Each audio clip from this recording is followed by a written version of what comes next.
My name is Cody Kraus, and I'm a real estate broker owner that's obsessed with everything real estate. Investing, building, selling, developing, farming, you name it.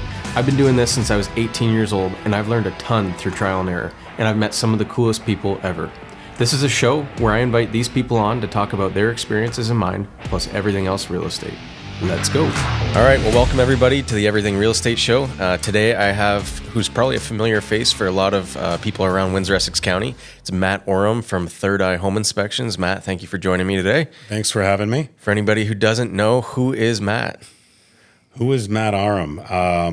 I guess we'll start off with husband, father, and small business owner, which with small business ownership comes the secretary, the bookkeeper, Yep. the scheduler, inspector, Taxi driver. You name it, I wear that hat, and I wear it 7 days a week. So, yeah, that's my life right now is home inspections. Cool. And how long have you been doing the home inspection gig for? I think this is the 13th year now. Yeah. I've been in business. I started off as a skilled tradesman for a local 235 here in Windsor from a young age. Yep. And then, when the market started to get funny in 2008, I found myself, leaving that business and heading into, home inspections and stuff like that. Yeah. Now, like, what experience did you, or I guess, do you feel that it's an asset having worked in the trades before you came into home inspections? Like, home inspections, even though it doesn't take a lot to get a real estate license, it doesn't take anything to become a home inspector technically, right? Yeah, I mean, we're in a really funny spot right now. We're still not regulated. I know a lot of people don't know that. There's no regulations, government regulations for home inspection in Ontario. Yeah. We do have it in BC and Alberta, but those are the only two provinces that have it. So in BC or in Alberta, if I wanted to start doing home inspections, I would have to become accredited first? yes, you're going to have to get regulated, and there's a lot of, bureaucracy in that, obviously, Where if real estate sales were slow, I could start inspecting homes. You could. tomorrow? Anybody can. I mean, you can deliver pizzas and in 2 weeks be a home inspector if you really wanted to. 2 weeks or one night? I mean, it's a 200 question, questionnaire online. I mean, it's scary out there, but I mean, in reality, that's what we have. Okay. Now, for an industry that's unregulated, how have you positioned yourself to be one of the favorites locally? Like, is there associations that you can be a part of? Is there insurance that you can buy? Well, once again, I started out as a tradesman, so I went through, an apprenticeship for, back in that day, it was for, like heating and cooling and HVAC and sheet metal. That's my trade that I got Red Seal certified in. Yep. So I had a little bit of knowledge of heating and cooling and ventilation and, your average plumbing and all of that stuff throughout. We used to wire our own units back in the day. Yeah. So you brought some practical experience with you. Exactly. I spent enough time doing that when I actually sat down and, took the inspection course in Mississauga from Carson Dunlop and Associates, I already had I was ahead of the game. Yep. I've already seen most of this stuff and I was familiar with it. So I breezed through that pretty quick. And like I said, I was out in Alberta in the oil and gas industry. I was using my trades out that way because everything dried up here in Windsor and Essex County when that recession Mostly came. automotive. I ended up going to Woodstock to build the Toyota plant there. Okay. St. Clair Power in Sarnia. And then after that, I mean, you couldn't buy a job back then if you were a tradesman. So I had to leave and I went to Alberta, spent 5 years running back from Fort McMurray back and forth every month. Yep. And I mean, it was tough on the family. So I wanted to get back to being able to use those trades, but in a different way. So I had 4 or 5 good friends that were realtors at the time. And they're like, why don't you use those trades differently?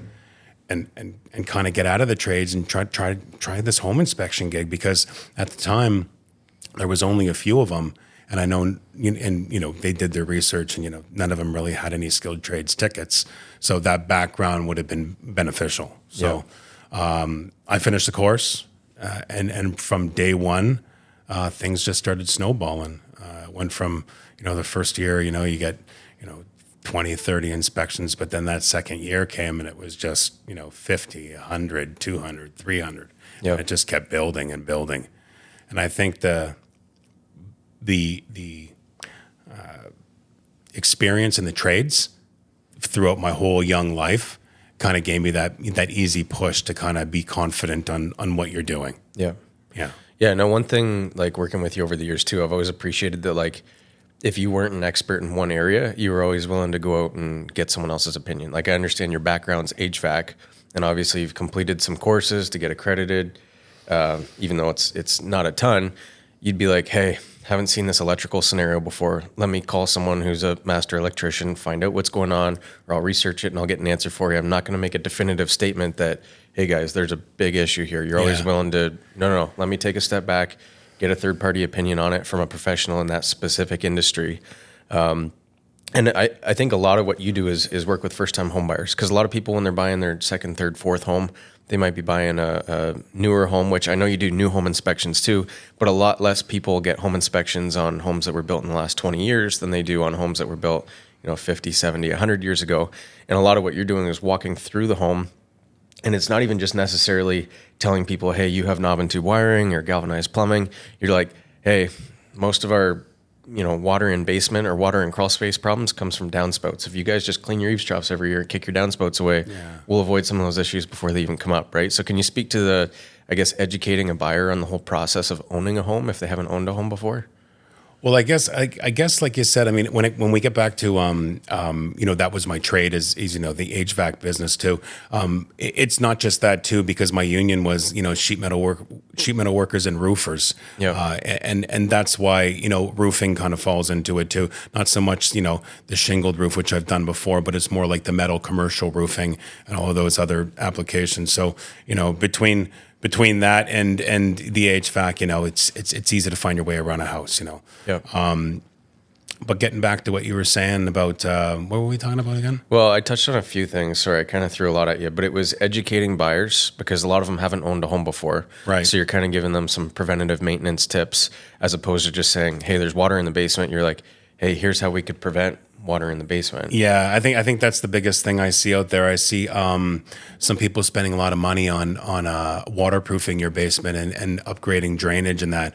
But like I said, 85 to 90% of the times when your basement's taken on water, it's because of your water mitigation around the house. The clogged eaves troughs, the downspouts that are clogged too, and even extending them 5 feet away from the foundation in all areas you can without creating trip hazards and sidewalks.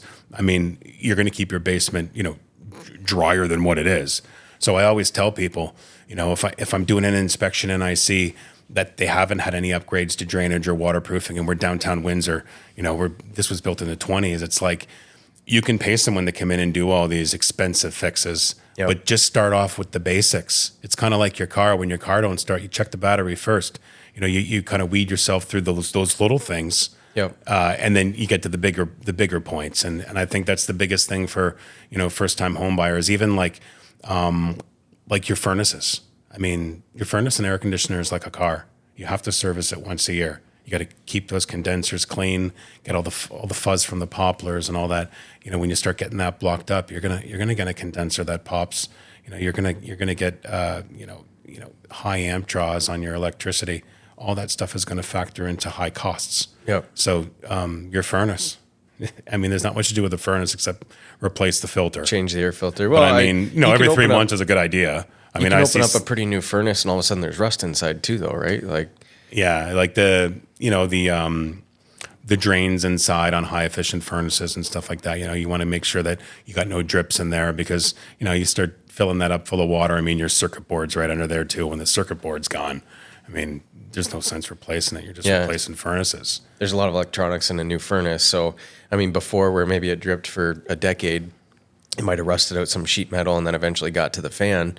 But on a new one, everything could be working mechanically fine in the furnace, but if you fry your circuit board, then you got to replace the whole thing anyways, right? And even when it comes to roofing, I know most homeowners don't have big ladders. A lot of people don't like heights, but I mean, taking a walk around, if your roof's safe to walk, it's always good to take a walk around up there and make sure, over the winter you didn't get any wind damage or, trees and branches come down on there and puncture holes and flat roofing and stuff like that. So, I mean, I guess that's one of the reasons too why, I don't have any issues with walking roofs. I don't have any issues with heights because I worked at heights in the trades for long enough where it doesn't bother me to walk a roof. Yeah. Now you're famous for walking every roof and crawling every crawl space as long as you can get into it. But I know the industry's changing a little bit where some people are starting to inspect from the ground if they deem it unsafe or use a drone or even a remote control car with a camera on it. Can you speak to the importance of like seeing it in 3-dimensional firsthand? Well, I mean, if you want my take on that, I'm never going to use a drone. And I think that comes down to liability. I know there's some people out there that use drones, but to me, like boots on the ground, feet on the roof. I mean, a drone's not going to tell you if you have soft plywood or soft underlay. Right. It can get you close to the roof and get you a ballpark estimate of how much like the year or the age of it. But to get into those valleys and to look up and see that roofing up close, I mean, doing real estate, when you look at a roof from the ground, you can ballpark the age. Yep. But sometimes when you get up there with the way the light is, it looks completely different. Or you might see a valley that you can't actually see from the ground and then realize that it was flash strong. Right. So as far as, which takes us back to errors and emissions insurance. Okay, I carry errors and emissions insurance, and I hope every inspector does. But there are some guys that don't. If you're going to use a drone to check a roof, you're telling somebody that the roof is good to go. But, as from the errors and emissions standpoint, did you walk it? Yeah. How did you inspect it? So to me, I don't want to open that liability up to me. If I can't walk the roof, I'm going to disclaim it that I can't walk it. And it doesn't happen very often that there's something that steep that I can't walk. But I mean, when I get to the point where I can't walk it, I just call it. I'm not going to put myself, in danger over it. But most of the time, everything's pretty easy to walk. Now you mentioned maintaining your heating and cooling, kind of like maintaining a car. I think that's a good analogy to work off of. So if I go buy a used car, it has to be safetied before I put it on the road. But there's actually no qualification or necessity to have any kind of an inspection on a home before you buy it. So in Ontario, Clause 13, actually, I think it's the only clause in an agreement of purchase and sale contract that has in bold that the buyer acknowledges having had the opportunity to include an inspection, but there's no necessity for an inspection. So I understand why we need a safety on a car because it's moving on a highway, and if we allow someone to transfer title and put it on the road without getting that inspected, but what's the importance of knowing what I'm buying when I buy a house, just like I would get a mechanic to look at a car before I purchase it? Well, I think it's going to come down to safety. It's going to come down to safety and lifespans of everything. I mean, your average person buying a house, if they're not mechanically inclined, they're not going to know the age of the water heaters, the age of the furnaces. You have to open those things up in order to find it. Just the other day, went down in a basement and saw a 200 amp panel box that was replaced. It looked beautiful from the outside, but as soon as I pulled the cover off, there was black soot all over the inside of it. We had melted wires. I mean, I think lightning had probably hit the post and traveled back through the ground wire and must have blew the main breaker. But things like that you wouldn't have known. Yep. So if you're not opening furnaces up to find out the ages, I mean, you can ballpark them, but half the time, most of the MLSs, they're not exactly true. To it's to the seller's best recollection. Usually, right? So if you're a realtor going in and saying, well, how old's your roof? People lose track of time. I know I kind of get into a little bit of a tizzy sometimes with some people. They're like, I just replaced that. And I'm like, 14 years ago. I mean, it's not just replaced. I understand you might have lost track of time, but it says 14 on the sticker. So it's kind of like a car. Even though you don't drive it, it's still an 88. You know what I mean? Yep. Yeah. So, and I'd say the other thing too, like when you do get a safety done on a car, they'll give you a rough gauge at like, hey, your tires have this amount of wear, your brakes have this percentage of life left. And that's helpful for the car owner to budget forecast, right? Okay, well, after another 20K, I might have to do my brakes or whatever. And same thing when I get a home inspection done, it helps me budget forecast as a person buying that property. I'm already making a huge investment buying the property. I got to pay land transfer tax, put the money down on the mortgage or pay for it cash. If you're paying cash, I might have to do flooring or buy appliances or window dressings or whatever. But I could spend all this money on new tile and window dressings, and then not realize that my furnace is 18 years old, and the typical design life now for an HVAC system is like 15 to 20 years. 20 years. So how does it help people budget forecast when you're getting a home inspection done? Well, I mean, like I said, I mean, we're doing a home inspection. I'm giving them those values. There's a lot of times, like, when you're taking your home inspection training, they're telling you to never put a lifespan on something or never tell someone that they have this amount of time left. Yep. But we know that, it's the standard air conditioner lasts 15 to 17 years. The standard hot water tank is 12 to 15, or the furnace at 20 years. So the people buying a house, especially first-time home buyers, are throwing everything they got at this thing. There's not a lot left in the pocketbook after when you're paying top dollar for houses. So there's not a lot left. So by them knowing that ahead of time, it kind of gauges them where they want to be. If they got to put in a new furnace and air conditioner in the roof, I mean, that's $25,000 by the time you move in. So you have to have that in reserve, right? Yeah, and they don't always have to be done that year, but you might be able to plan for them 3 years out. At least they know. Out. Yeah. It's the information given that people go without. Yeah. Or things they can't see. Especially, we've been through a lot of crawl spaces. I mean, lot of them. We've had a lot of them go sour. Yeah. And there's, for some reason, first-time buyers and younger realtors out there, they don't realize that in a crawl space you have to get in there.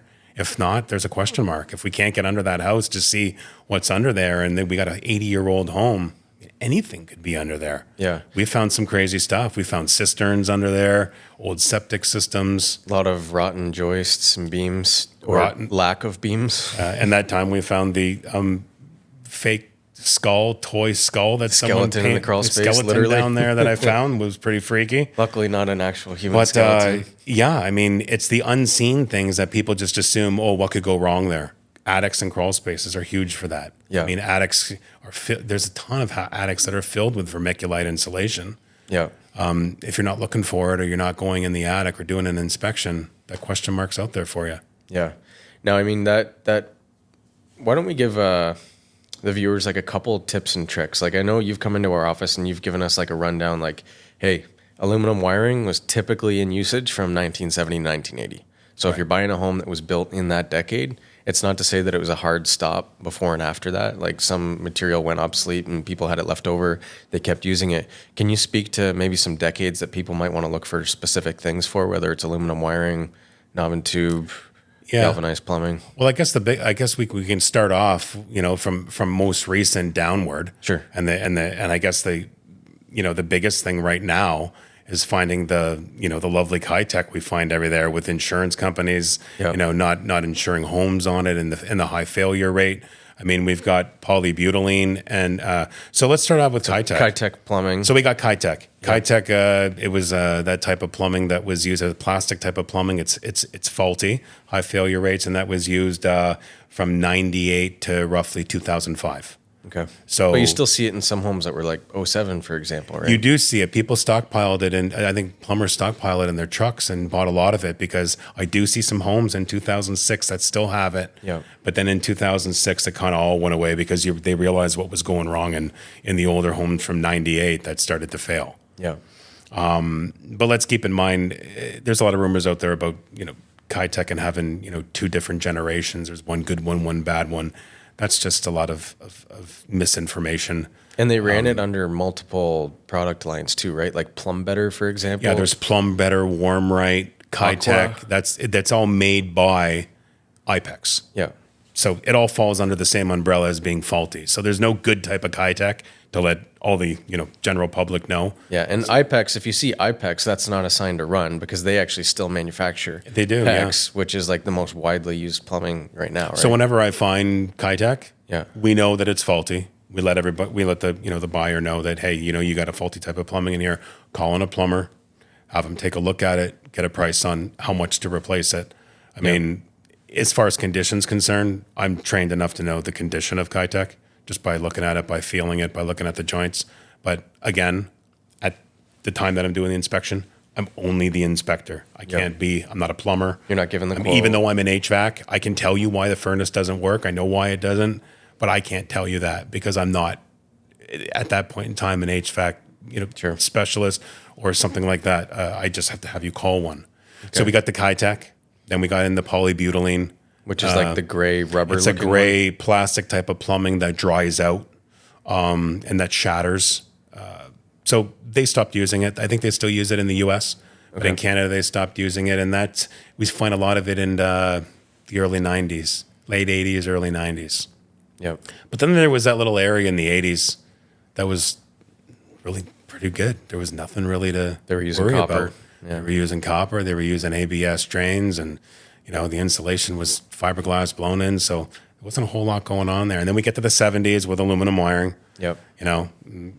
That's Now, for someone that's looking at a home that has aluminum or has a home that has aluminum, the aluminum wiring can stay if it's pigtailed properly. Do I understand that right? Yeah. So whatever I do with aluminum wiring, I know, whenever I find it, if it's mixed in a panel box or if it's just, a straight up box with aluminum wires, whether it's fuses or not, Yep. I always tell everybody that it needs to be ESA certified. So that means you would call in an electrical contractor that's a master electrician. He'll do an ESA inspection on it to make sure that whole box, whether it's fuses, breakers, it has to meet current code. So current code, I'm not going to get too far into it because I'm not an electrician. I know quite a bit about what they have to do, but I'll let an electrician kind of explain all that. But you do have to bring it up to current code. And like you said, it doesn't have to be removed from the house. It just needs to be made safe Yep. for the people that are living in the house, which your insurance company, most of them ask for an ESA certification to make sure that it's all certified. Yeah, and insurance, it still kind of seems like it's a Wild West because you'll have some companies that ask for this whole list of details, and then some will insure Kitech, no problem.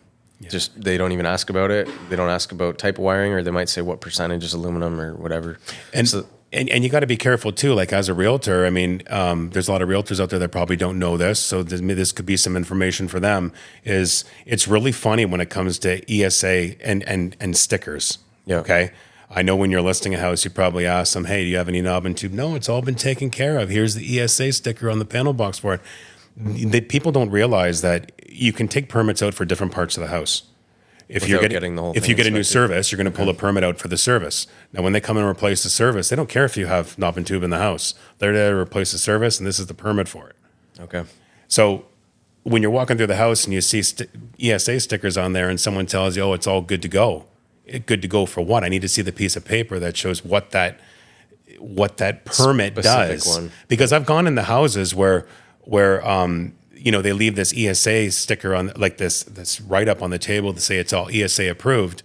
Well, there was only ESA approved for the 10 switches and 10 receptacles that they did on the second floor. Yeah. But there's a ton of knob and tube in the basement. So, I mean, so you have to be really careful with that ESA certification and permits for electrical because a lot of things can happen.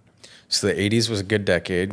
70s, we had some aluminum wiring, things like that. 50s and 60s. 50s and 60s, we saw a lot of, actually, you know what, if we want to take it back there, 30s, 40s, 50s, and 60s, there was a lot of bad stuff.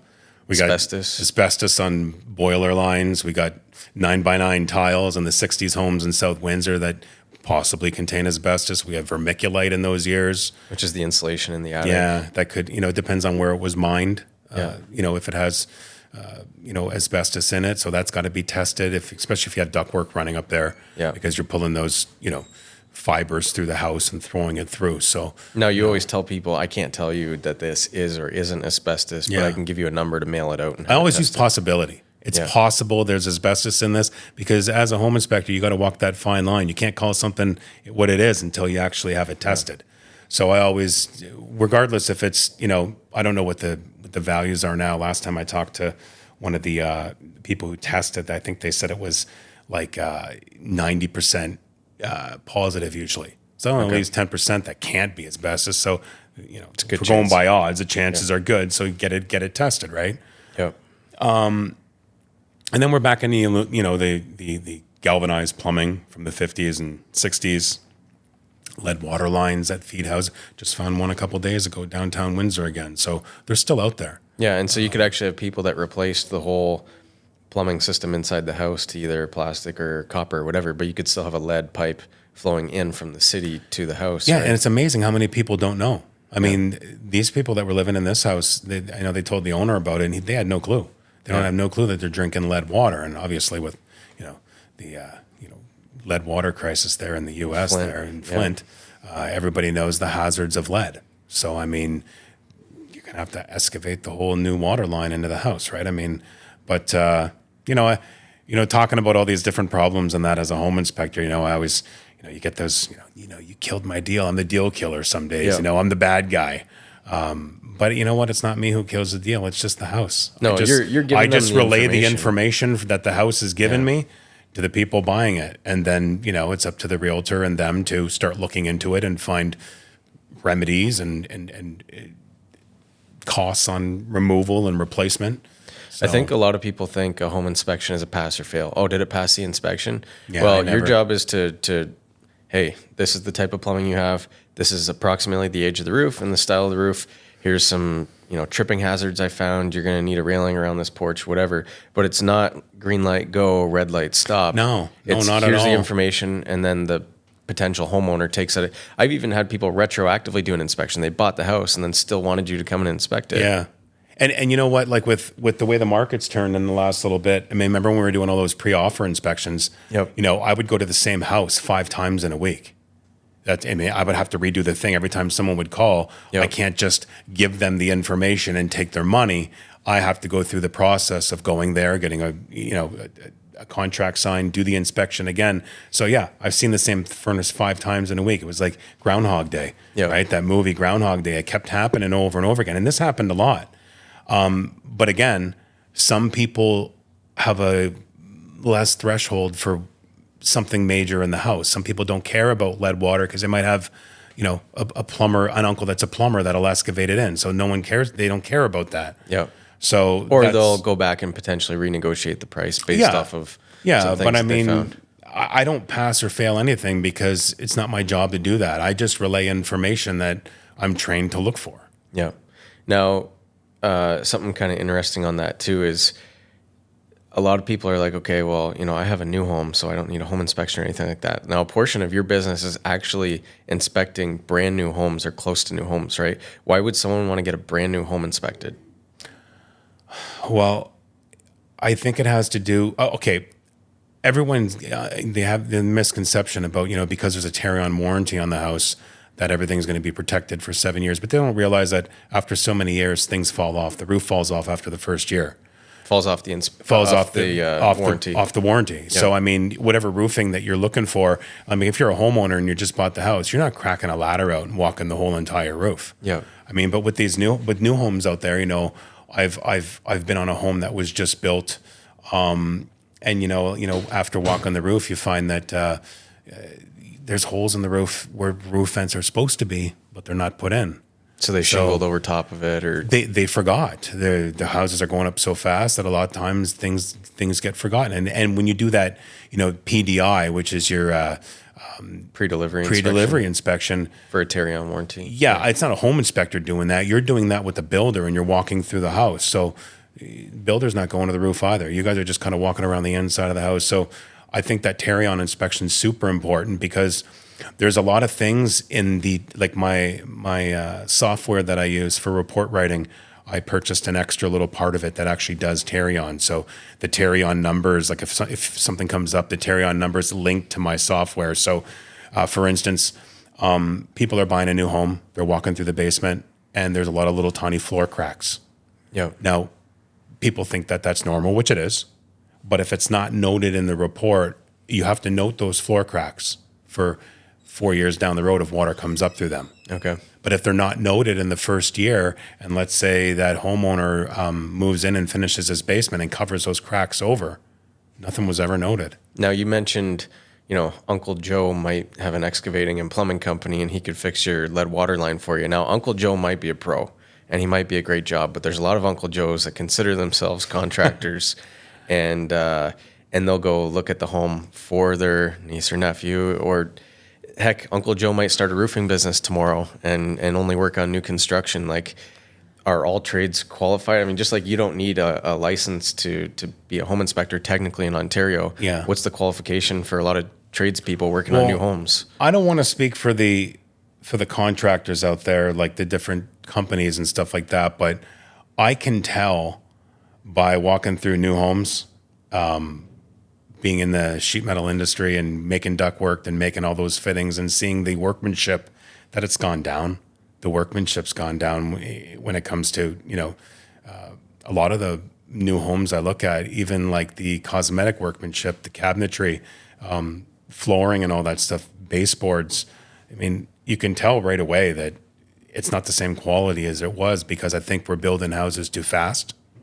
And there's Now not you're enough. speaking in generalities, right? Like, Yeah, of there's course, not still enough. some There's pros not out enough there. skilled trades out there. So, I mean, you're just kind of training whoever you can until you get them indentured into apprenticeship. So, if I had to, guess, there's a lot of guys out there that are not indentured in apprenticeships, and they're not learning from these journeymen that are supposed to be teaching them good quality. And I think that's kind of gone out the window in a lot of spots. Yeah.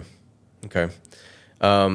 Do people still buy homes knowing that things are wrong with them? They do.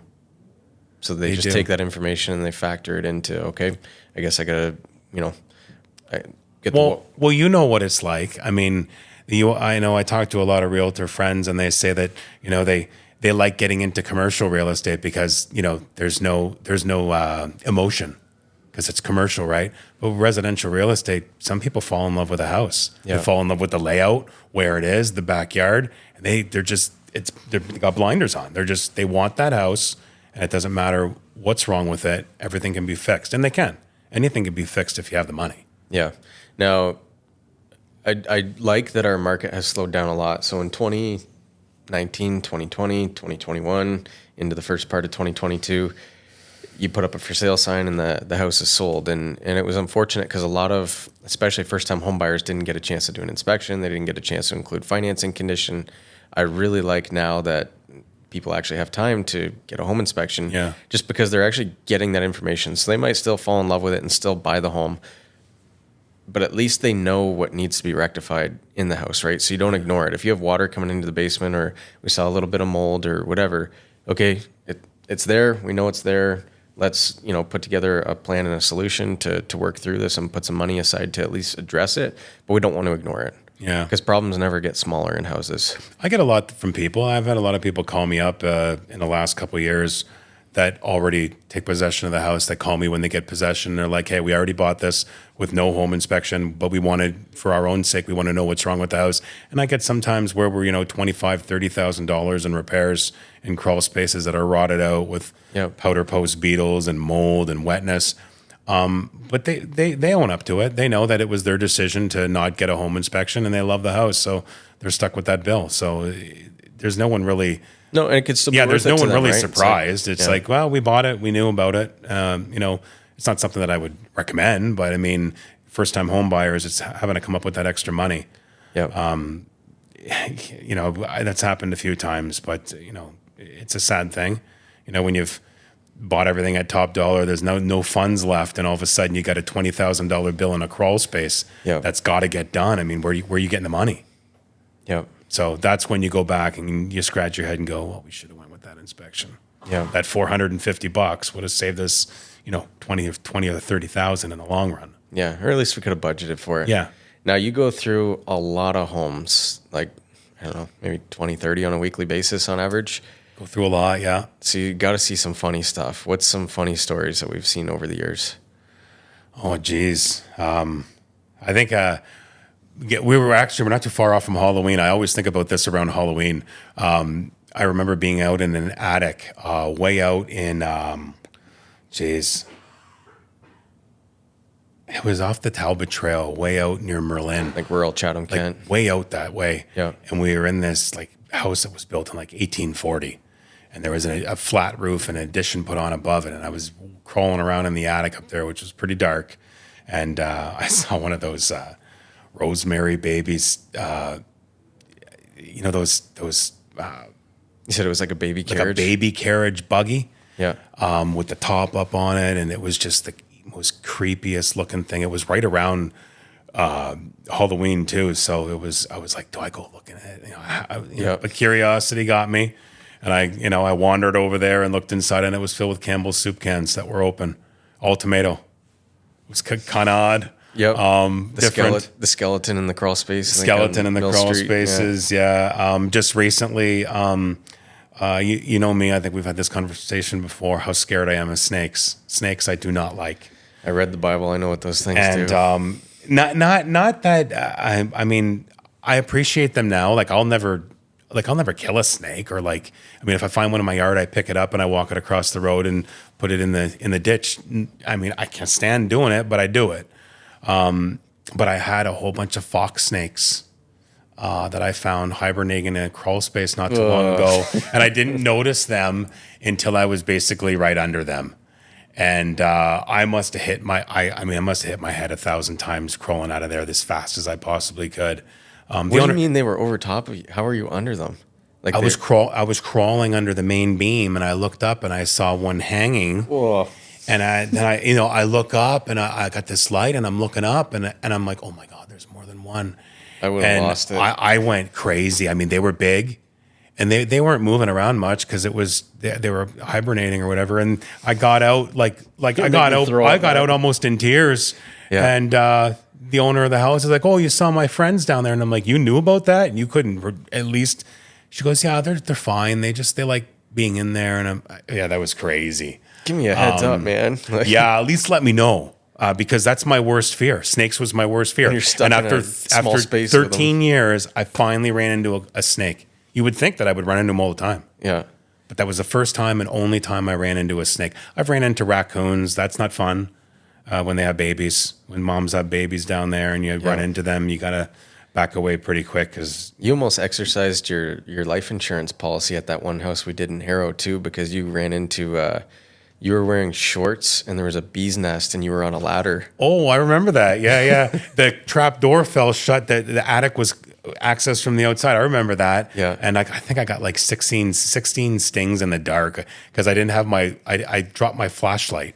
Yeah. And I was just in the dark taking bee stings one after the other. You almost fell off the ladder. Yeah, that was crazy. But, and what was the other one? I found this really cool looking, so on Peely Island, I found this beautiful chainsaw from 1945, mint condition, sitting on a milk crate in a basement. I don't know why it was there. It was just sitting there. Really cool looking though. Made by Sears. Apparently they cleared the lot with it and then put it in the crawl space. That was kind of neat. It was their trophy. But other than that, just a lot of bones, dead animals. Okay. Not like that human sort of bones, thing. though, Not right? human bones, just dead animals and stuff, squirrels and stuff. Yeah. So, yeah. All right. Now, you work for a lot of families and people across the county, and you kind of talked about some people prefer commercial real estate because it takes the emotion out of it. And there's some negative emotions when they find something bad or it falls apart or whatever. But you got to see it bring a lot of joy to a family too when they get this home, even if they know that it needs a little bit of work. So, like over you said 13 years. 13 years you've been inspecting homes now. What have you seen ownership of real estate do to these families that you're working for? How has it benefited them? I guess what joy is coming to them from it? You know what? I do see a lot of families, talking when we're at the inspection. They're kind of looking out the back window, kind of like a Chevy Chase at Christmas Vacation when he's looking out the back window with the pool, and they're like, we can put the dog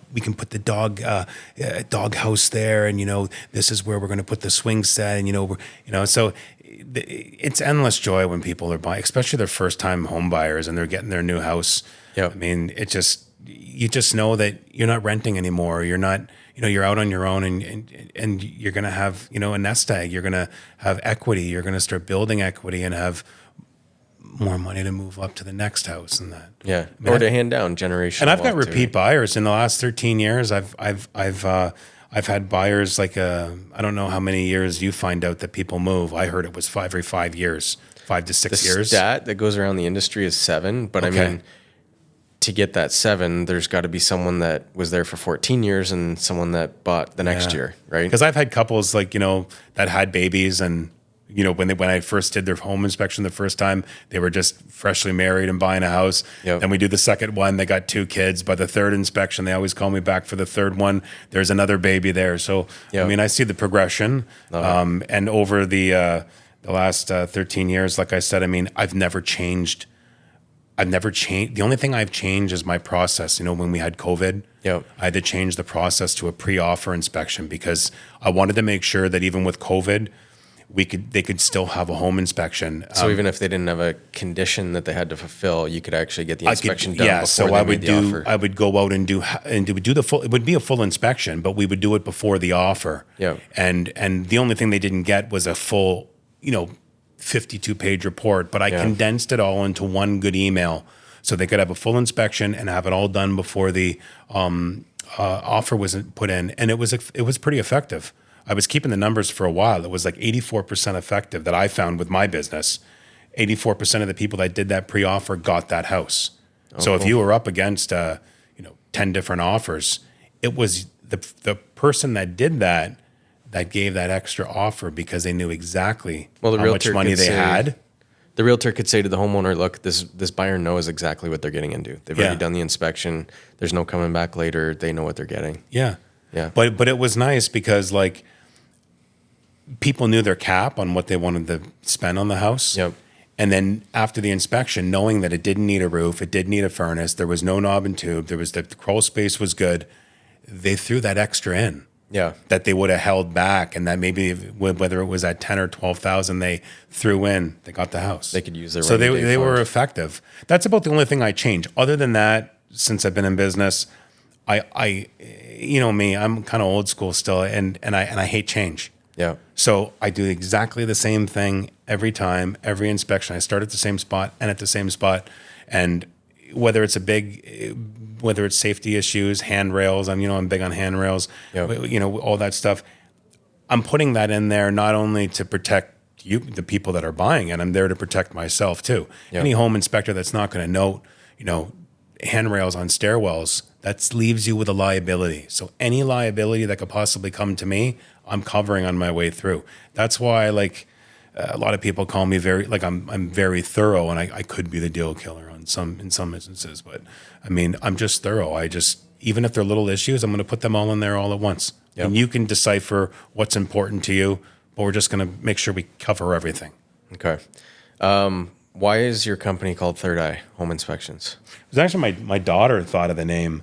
I was thinking of the name when I first got started, and I can remember when the kids were young, I would have one in my arms or something, or I'd be doing something with another one, and there'd be another one in the yard, and she'd say, "Dad, did you see that?" And I'm like, "No, I don't have an eye in back of my head." Yeah. And for some odd reason, she goes, "Hey, how about Third Eye?" And I stuck with that. I'm like, "Oh, that's cool. That's kind of neat." Yeah. I thought of the logo that it could be, or but weirdly enough, a lot of East Indians see that the one Third Eye is the Shiva. Okay. It's a god or something like that. So they like it. They've always told me, "Oh, great name." But yeah. And then I remember my first truck. Remember that first truck with the fiery eyeball? Yeah. There'd be people calling me all the time, going, "Are you the guy with the eyeball on the side of your truck?" And so it just kind of all fell into place. But it was my daughter that actually thought of it. Yeah. I always thought it I only have two eyes, so if I can get a third eye on this one, then That's what most people think. But Yeah. it was just that she thought of it, and we just went with it. cool. We'll start wrapping it up here. I guess what I'd like to ask for you, just to kind of close this conversation out, is what is some really easy, I don't know if it's a top 5 or top 10, just preventative things for homeowners. These little things that you could do are either free or very inexpensive and could save you a ton of headaches as a property owner. Well, I think we already touched on the big thing. You got to get up there and clean your eaves troughs and downspouts every year. That's the main thing. Get them extended away from the house. Little things. You can even go buy. Your for safety with children. The biggest thing too is testing your GFI receptacles next to your sinks. Yeah. Kids are young. You've got curling irons and blow dryers around water. Make sure they work. As far as furnaces, we went through that. Keep your filter changed. Change it every 3 months. Get it inspected once a year. The AC. One thing that I noticed back in the day when I was helping install ACs when I was young, people would cover their AC with a great big cover. They would buy that extra Like a fitted $60 one, like a fitted one canvas, from Carrier or whatever. I just found that you don't need all that. It's easier to just put a piece of plywood on top of your AC and a brick. So no leaves can get in there, but leave the coils open. You can imagine. So it actually ventilates. Yeah, wrapping that thing up and then, having all that moisture underneath it in the sun before the spring hits. You're rusting away your unit for nothing. Oh, and don't let your dog pee on your air conditioner. Yeah. You've seen some pictures of those. Yeah. The ammonium in the pee really kills those fins and everything. So yeah. But as far as preventive maintenance, I guess that would be it, really. I mean, that would be your starters. And obviously, if if you're good with walking your roof or good with ladders, it's good to go up there and check. If there's any wind damage, it doesn't get any worse. So biggest thing is water mitigation. Water mitigation, yeah, I would think so. That would probably be the good place to start. Cool. It doesn't only give you wet basements; it moves sidewalks, it settles sidewalks, and then you're calling in, concrete lifters to lift your sidewalk up or tearing stuff out. It just makes negative grade towards the house. It just creates a lot of problems. Yeah. All right. Well, I think that's a good place to wrap up the conversation. Appreciate you joining me on the show today. Thanks for having me. Ladies and gentlemen, Matt Awram, Third Eye Home Inspections. Thanks. Thanks for listening to the show, folks. Please keep in mind that this show is not offering legal, financial, or accounting advice, but rather opinions and experiences in the world of real estate from the host and the guests. If you're enjoying the show, please rate, review, and share with your friends and colleagues. And if you think that there's someone that needs to be on this show, please feel free to connect them with me. Or if there's a topic that should be discussed, feel free to let me know. Thank you so much, and bye for now.